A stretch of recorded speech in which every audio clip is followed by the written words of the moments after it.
촛불 시민혁명에 따라 출범한 문재인 정부는 이 악순환을 끊고자 합니다. 대한민국은 민주공화국이다.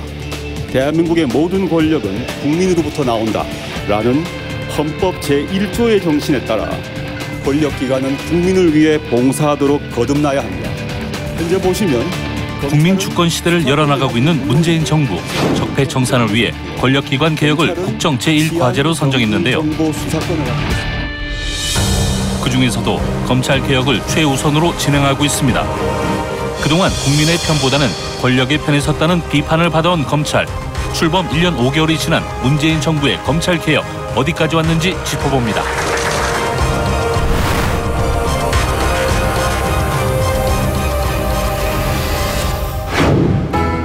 안녕하세요. 나라다운 나라, 이게 나라다를 만들어가는 국민 주권 시대 정책 현장 속으로 안진걸, 박진입니다. 안 소장님, 그 2016년 촛불 광장에서요, 굉장히 많은 시민들이 광장에 나와서 정치 검찰 규탄한다 이 목소리를 했던 거 기억나세요? 그럼요. 네. 언론개혁, 재벌개혁, 검찰개혁 이걸 네. 제일 많이 치셨죠. 그중에서도 아마 검찰개혁, 검찰규탄 목소리가 가장 높았던 것 같습니다. 네, 그야말로 국정농단 초유의 사태 앞에서도 정권의 신여 노릇을 했던 그 검찰에 대한 비판의 목소리가 정말 국민들에게 뜨겁게 터져 나왔었죠. 예, 오죽하면 국민들께서 적폐청산 이루는 검찰개혁이다. 정말 이 권력이 신여 검찰을 개혁하지 않고서는 대한민국의 미래도 불투명하다. 이런 말까지 하실 정도였거든요. 그동안 정말 검찰이 이명박 정권, 박근혜 정권에서 수도 없이 터져나온 어떤 청와대발 부정부패, 비리, 권력농단을 모두 눈감아줬기 때문에 그런 지적이 나온 것 같습니다. 네, 그래서 그 문재인 정부는 권력기관 개혁을 발표를 했었고요. 그리고 지난 6월에는 검경 수사권 조정을 합의하고 발표를 하기도 했었는데요. 오늘 이 시간에는 검찰 개혁 어디까지 왔는지 국민들과 함께 이야기 나눠보는 시간을 갖도록 하겠습니다. 네, 그래서 오늘 우리나라 사법개혁 문제를 가장 많이 연구해 오시고 또 활동해 오신 사법개혁 분야의 최고 전문가이신 서강대 로스쿨 임지봉 교수님을 저희가 이 자리에 모셨습니다. 현재 참여연대 사법감센터 소장으로도 일하고 계시는데요. 교수님 어서 오십시오. 안녕하세요. 안녕하세요. 네. 소장님, 네. 정말 검찰개혁 너무너무 중요하잖아요. 특히 우리 국민들 입장에서는 다른 무엇보다도 제일 먼저 검찰이 완벽히 제대로 개혁돼야 된다는 목소리가 아직까지도 높은데요. 문재인 정부 들어서서 여러 가지 검찰개혁 노력이 가해지고 있다는 건 알고 있는데 그 성과나 그 개혁의 진척, 이 부분 조금 미흡해 보이고 가시적이지 않은 것 같은데요. 현재 상황은 어떻습니까? 결론부터 말씀드려서 지금 검찰개혁과 관련한 것은 지금 국회에서 지금 발목이 잡혀 있습니다. 그렇죠. 검찰개혁 대부분 법안과 관련된 것들이니까요. 그렇습니다. 법 개정으로 사실은 마무리돼야 될 것이 검찰개혁인데 지금 새 정부 출범 초기에 국민 여론조사에서 검찰개혁을 국민들이 제1 첫 번째 국정개혁 과제로 꼽은 만큼 국민들의 검찰개혁 염원이 다른 어떤 개혁보다 더 높다고 할 수 있는데 그에 발맞추어서 지금 법무부는 작년 여름부터 이 법무부 내 법무검찰개혁위원회를 만들어서 법무부 탈검찰화라든지 고위공직자 범죄수사처 도입, 또 검경수사권 조정 이런 것들에 대해서 논의를 하고 법무부에 공고안을 냈고 법무부 혹은 국회의원 등이 그에 관한 법안을 지금 국회에 제출해 놓은 상태인데 아직 국회에서 그 법안들에 대한 논의가 시작조차 안 되고 있는 그런 상황이라고 할 수 있겠습니다.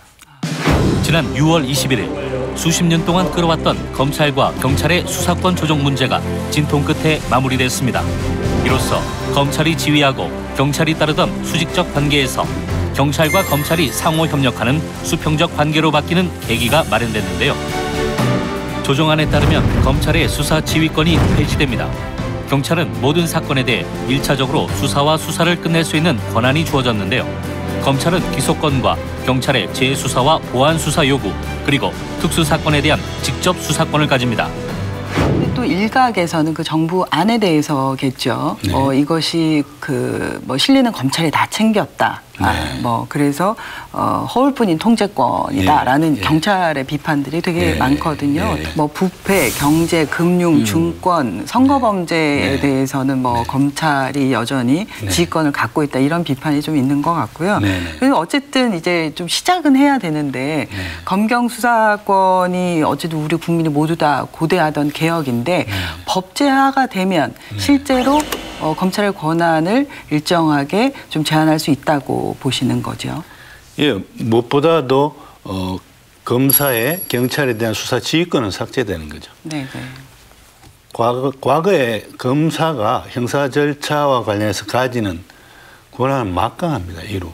그리고 굉장히 네, 넓습니다. 네. 그러니까 그러니까 수사 지휘를 안 하고 중요한 사건들에 대해서는 검찰이 직접 수사를 할 수도 있어요. 네. 수사권도 있죠. 네. 경찰이 수사하는 사건들에 대해서 수사 지휘권을 가집니다. 그다음에 그 수사 결과를 놓고 기소할지 말지 기소권을 가집니다. 기소가 돼서 재판이 열리면 공소유지권을 가집니다. 그래서 재판이 쭉 계속 진행될 수 있게 합니다. 그다음에 판사에서 판결이 내려지면 그 판결에 대한 집행권을 또 검찰이 가집니다. 진짜 막강하네요. 그러니까 형사 절차 전반에 걸쳐서 무소불위의 권력을 집중해서 갖고 있었던 것이죠. 그런데 이거는 세계 외국의 다른 나라에 유사한 예가 없습니다. 예. 특히 무엇보다도 수사권, 수사지휘권, 그리고 기소권을 독점하고 있음으로써 결국은 어떤 형사사건에 대한 법원의 재판이라는 것도 수사를 해서 기소를 해줘야 이루어지지 않습니까? 예. 그렇죠. 그런데 수사와 기소 단계에서 검찰이 사실은 국민을 바라보기보다는 과거에 어떤 정권을 바라보고 정권의 입맛에 따라서 그러한 수사권이나 수사지휘권 또 기소권을 남용한 애들이 적지 않았기 때문에 그걸 쭉 오랜 기간 지켜본 국민의 입에서 이제 검찰개혁의 목소리가 나왔던 것이죠. 네. 예, 당장 검찰이 그 전두환 노태우 성공한 쿠데타는 처벌할 수 없다는 황당한 논리로 불기소처분했던 것부터 생각나고 그렇습니다. 박근혜 정부 때 정윤회 사건 세계일보가 특정 보도 잘했는데 오히려 특정 보도한 분들, 특정 보도를 도와준 분들이 감옥으로 가고 심지어 한 경찰관 선생님은 자살까지 하는 비극적인 사건이 있지 않았습니까? 그러니까 우리 국민들이 검찰 개혁적으로 너무 이제 타당하다고 보여지는데요. 다만 이제 그 검경 수사권 조정 포함해서 이렇게 검찰이 비대진 권력이 좀 줄어들고 또 검찰이 개혁되면 정말 우리 국민들의 삶은 더 얼마나 나아지는지 한번 소장님께서 다시 한번 검찰 개혁의 중요성 한 번만 더 설명해 주시면 좋을 것 같아요. 그러니까 저는 이번에 검경 수사권 조정이 수사 권한과 관련한 기관 간의 권한 배분의 문제로 보지 않습니다. 네. 이것은 검찰과 경찰 사이에 지금 권한을 놓고 밥그릇 싸움을 한 것이 아니고요. 사실은 국민을 위한 수사 구조가 어떤 것이 돼야 되느냐에 대한 그냥 속 깊은 그런 성찰을 통해서 나온 안이다라고 보여진단 말이에요. 그러니까 핵심은 결국은 검찰과 경찰의 관계가 수사권과 관련해서 상하관계가 아니다. 협력관계고 경찰에게도 어느 정도의 수사권에 있어서의 독립적인 일차적 수사 종결권을 줌으로써 수사권을 놓고 경찰과 검찰 사이에 견제를 통한 균형을 이룸으로써 어떤 수사권에 있어서의 남용을 방지하고 합리적인 국민을 위한 그런 수사권 행사가 되게 하자는데 이번 검경 수사권 조정에 가장 큰 뜻이 있다고 볼 수 있겠습니다. 그러니까 수사권의 처음부터 끝까지 모두 다 권력을 독점했던 검찰의 권력을 분산하는 것이 실제로 국민들에게 이익이 될 것이다라고 얘기를 하시는 거죠. 그렇죠. 네네. 소장님, 그 검찰이 국민의 편에 서야 되는데 권력의 편에 섰던 것이 이제 국민들로부터 지금 질타를 받게 되는데요. 그런 대표적인 사건들이 어떤 게 있었습니까? 법무내 검찰 과거사 조사위원회라는 것이 만들어져서 거기서 방금 말씀하신 그런 문제가 많았던 검찰의 어떤 수사권, 기소권, 그 남용의 사례들에 대해서 지적이 있었는데요. 검찰 개혁을 위해 출범한 법무검찰개혁위원회. 검찰이 그 본연의 역할과 기능을 하게 하는 것이 핵심 과제입니다. 현재의 정책 과제 중에서 법무검찰개혁은 국민이 바라는 제1의제가 되어 있습니다. 위원회는 지난 1년여 동안 법무부 탈검찰화와 검찰개혁을 위해 활동했는데요. 검경 수사권 조정과 고위공직자 범죄 수사처 설치, 검찰 과거사 조사위원회 설치 등 14차례 법무부에 변화를 권고했습니다. 법무부는 이들 권고사항을 수용해 검찰권 남용 사례 진상규명과 과거사 사과 등 국민을 위한 검찰로 한 발짝 나아가고 있습니다. 대검찰청도 자체적으로 검찰개혁위원회를 발족, 국민이 원하는 바람직한 검찰개혁 방안을 마련해 검찰총장에게 권고하는 활동을 하고 있습니다. 예를 들어서 박종철 군 고문치사 사건 같은 경우도 결국은 처음에는 사실은 경찰이 고문을 한 거잖아요. 고문을 한 건데 그걸 어느 정도 덮으려 했고 검찰도 처음에는 어느 정도 거기에 동조하는 입장을 취하다가 나중에 잘 아시는 바와 같이 천주교 정의사회제구현단에서 2명이 아니라 5명이다. 고문에 가담한 경찰. 그러한 그 양심 선언을 하면서 검찰이 그제서야 이제 제대로 된 그러한 추가 수사와 기소로 나가게 되는 거죠. 그거라든지 또는 혹은 잘 아시는 김근태 고문 사건 같은 경우도 경찰에 의한 고문, 정기 고문이 이루어졌고 그걸 검찰도 알았겠죠. 알았는데 무리하게 그걸 기소까지 하고 그런 고문을 덮어주고 그런 일들이 있었다는 거죠. 또 부산 형제복지원 사건 같은 경우도 이제 부산 지역의 형제복지원이 불황인들을 수용한다는 이유로 뭐 불황이라는 게 굉장히 개념이 불명확한 개념 아니겠습니까? 그것도 인권침해적 요소가 있다고 얘기되죠. 그런데 그런 사람들을 수용해서 사실은 한 10년의 세월 동안 551명이 거기서 죽어나갑니다. 거기서 사람들을 감금하고 구타하고 성폭행하고 심지어 암매장까지 했다는 거죠. 대표적인 과거사. 그렇죠. 그런데 그 사건에 대해서 검찰이 수사를 하고 기소를 했는데 가장 큰 책임이 있다고 볼 수 있는 그 형제복지원 원장에 대해서 2년 6개월의 징역, 가벼운 처벌이 내려졌던 거. 그것이 정말 다냐 제대로 된 수사와 기소가 없었다. 그런 것이 어떻게 보면 검찰의 또한 권한 남용의 한 사례가 되겠고요. 또 PD수첩 사건 같은 거, 그 잘 아시는 바와 같이 쇠고기, 미국산 쇠고기 수입과 관련해서 이 광우병에 우려가 있다 이런 KBS, MBC PD수첩의 보도에 대해서 이 검찰이 이 행정당국의 공무원들 그 정책과 관련한 그 공무원들에 대한 명예훼손이라고 해가지고 명예훼손으로 끌어가지고 수사를 하고 기소를 했습니다. 다 무죄가 나왔거든요. 무죄 나왔었어요. 그런 것들이 사실은 검찰도 이게 유죄가 나오리라고 생각하고 기소를 했겠느냐. 일종의 그러니까 그런 시그널을 보낸 거죠. 이게 정권에 대해서 비판적으로 나오면 하여튼 애먹을 수 있다. 그러한 식의 무리한 수사와 기소. 거의 이명박 정부 초기였죠, 그때가. 초기, 그렇죠.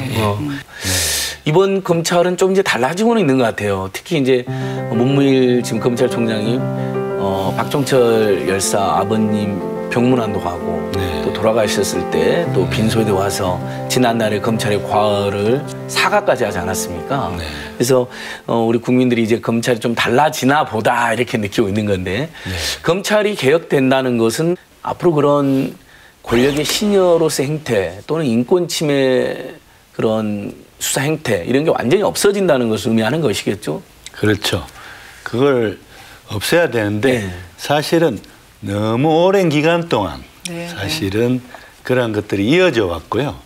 그래서 검경 수사권 조정을 통해서 검찰에 집중된 그러한 권한들을 경찰에도 일부 분산해 준다는 것이 검경 수사권 조정이겠습니다만, 저는 검찰 개혁의 완성은 사실은 고위공직자 범죄수사처 도입이 있다고 봅니다. 네, 공수처 설치. 결국은 이번에 검경 수사권 조정에서도 아까 말씀하셨듯이 여전히 특수부 사건들 있지 않습니까? 예. 공무원 부패 범죄라든지 금융 경제 사건들, 또 선거 범죄, 이런 것들은 지금도 검찰 특수부에서 하고 있고, 특수부 사건들에 대해서는 경찰이 아니라 여전히 검찰이 직접 수사권을 가지게 하는 것이 이번 검경 수사권 조정 합의안의 내용입니다. 네. 그런데 그것도 사실은 그 특수부 사건들이라는 게 어떤 사건이겠습니까? 고위공직자 범죄수사처가 만들어지면 고위공직자 범죄수사처가 다룰 사건들. 네. 고위공직자 비리수사처는 현직 대통령을 포함해 고위공직자에 대한 부정부패를 성역 없이 수사할 수 있는 독립기관인데요. 수사 대상은 국회의원, 법관, 검사 등은 물론 전직 대통령도 포함됩니다. 검사와 수사관, 일반 직원 등 80명 내외 규모로 운영될 예정입니다. 대검 중수부가 정권에 따라 수사를 벌였다면 공수처는 독립기관으로 상시적으로 수사를 벌이게 되는데요. 공수처가 설치되고 운영되기 위해서는 입법 과정을 거쳐야 합니다. 때문에 이번에 검경 수사권 조정에서 검찰이 직접 수사권을 특수부 사건에 대해서 가진다는 것은 영원히 검찰에게 그 권한을 주겠다는 게 아니고 고위공직자 비리수사처가 도입되기 이전까지 잠정적으로 가지게 하겠다는 것이죠. 네.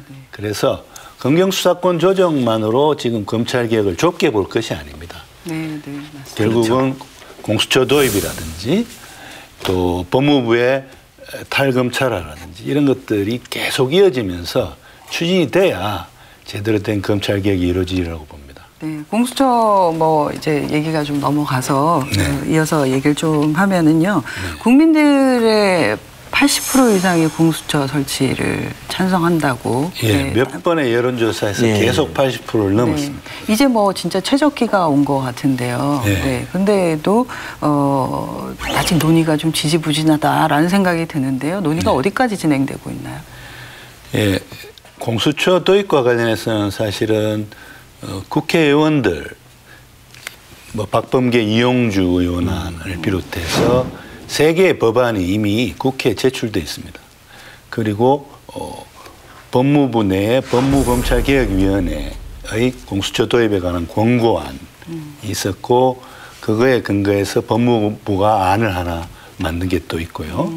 또 저희 참여연대에서도 공수처 법안을 사실은 입법 청원안으로 만들어가지고 국회에 제출한 바 있습니다.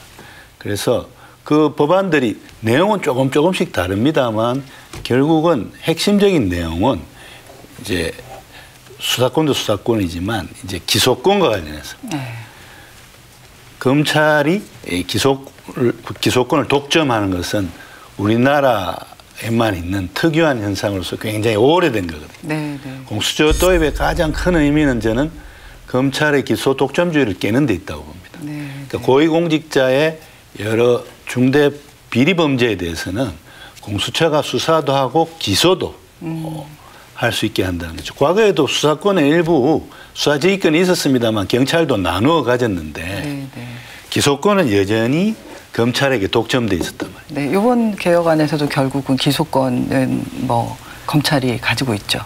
예, 왜냐하면 검경 수사권 조정이니까. 그렇죠. 애초에 기소권은 거기서 논의 대상도 안 돼 있기 때문에요. 그런데 공수처를 도입하면은 이제 그 기소권도 이제 배분되게 되는 겁니다. 검찰과 공수처예요. 그래서 공수처 도입은 검찰의 오랜 아성이었던 기소 독점주의를 깨므로써 그야말로 검찰이 기소권을 남용해서 사실은 정권의 입맛에 맞는 그러한 권한 남용을 했던 것을 없앨 수 있는 중요한 그런 첫걸음이 공수처 도입이라고 볼 수 있겠습니다.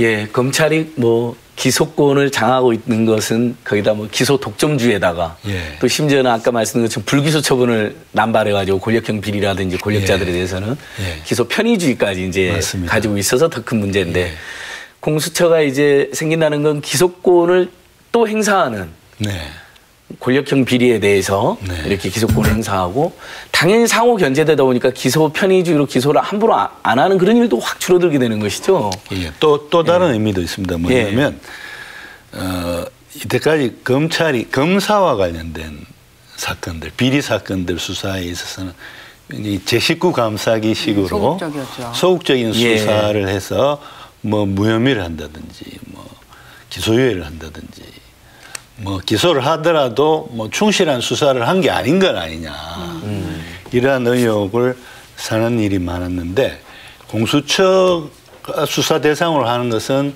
간단히 말씀드려서 정무직 공무원들, 정무직 고위 공무원들과 검사, 판사 등입니다. 네, 네.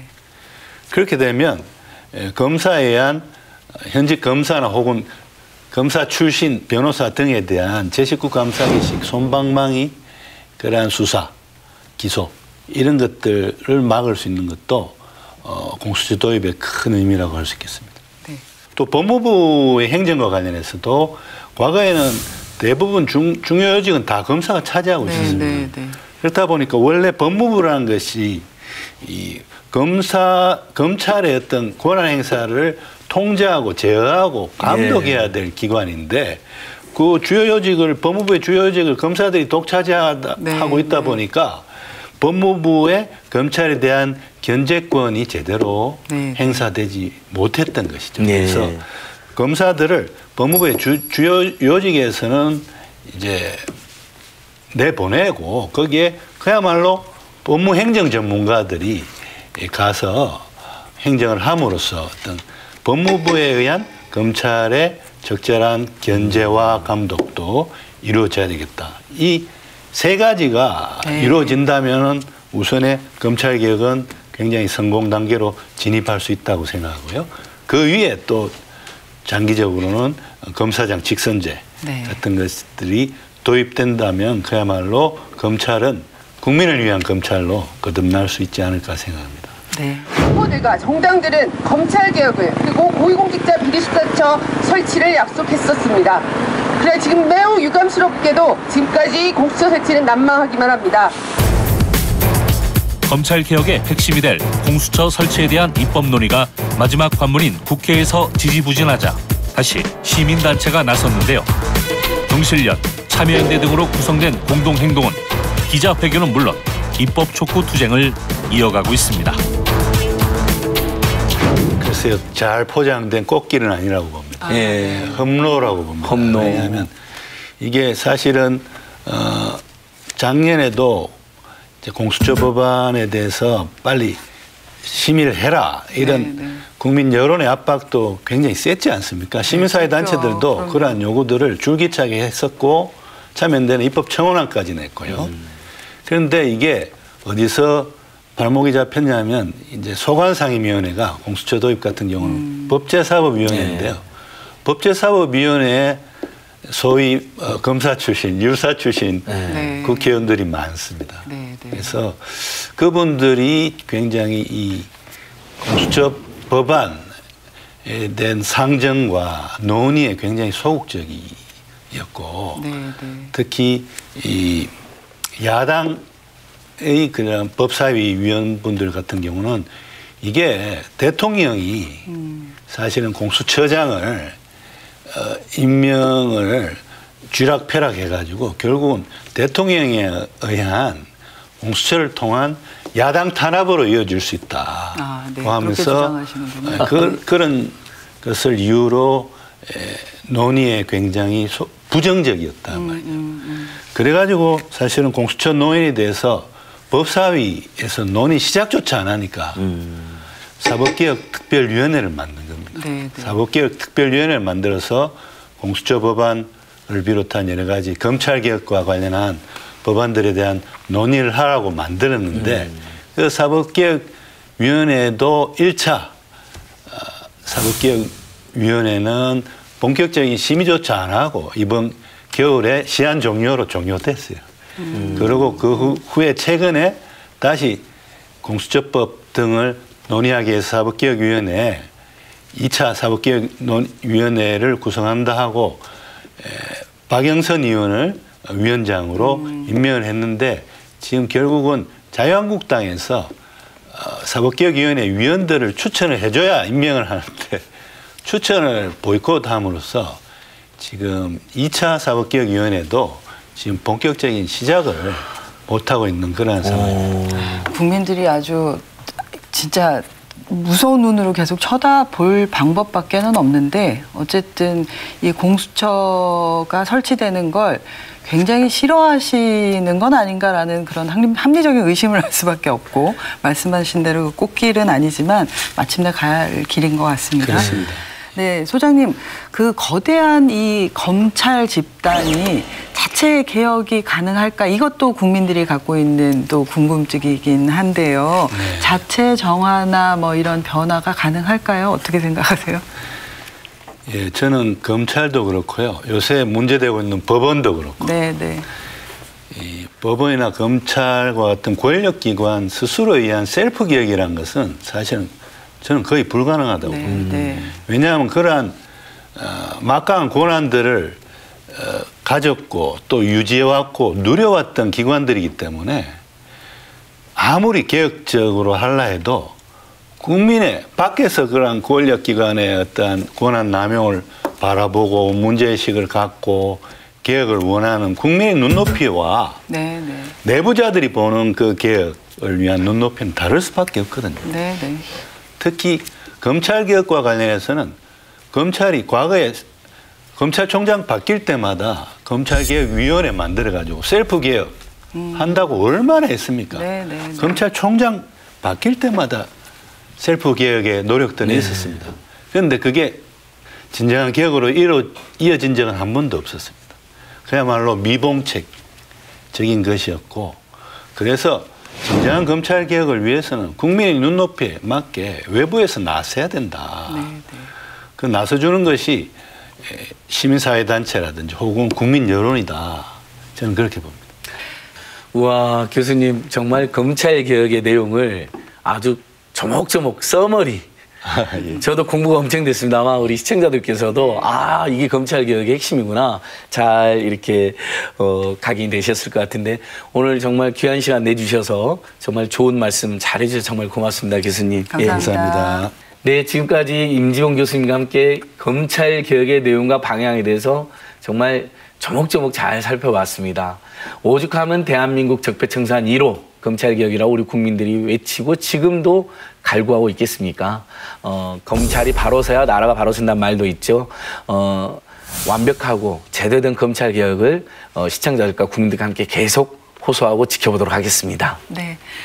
검찰에게 집중되어 있는 권력을 분산하고 그리고 국민들이 그 과정까지 감시의 눈을 놓지 않는 것. 그래야 권한이 남용되지 않고 국민들을 위한 행정으로 나아갈 것 같습니다.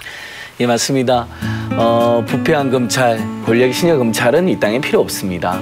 검찰이 제대로 개혁되고 또 그 권한을 국민을 위해서 정당히 사용했을 때 우리 국민들이 존엄하고 또 민주적으로 살 수 있는 그 토대가 될 것이라고 생각해 봅니다. 네, 국민 주권 시대 정책 현장 속으로 국민과 함께하는 현장에서 또 만나 뵙습니다. 시청자 여러분, 다음 주에도 마찬가지로 현장에서 국민 여러분들 뵙겠습니다. 감사합니다. 감사합니다.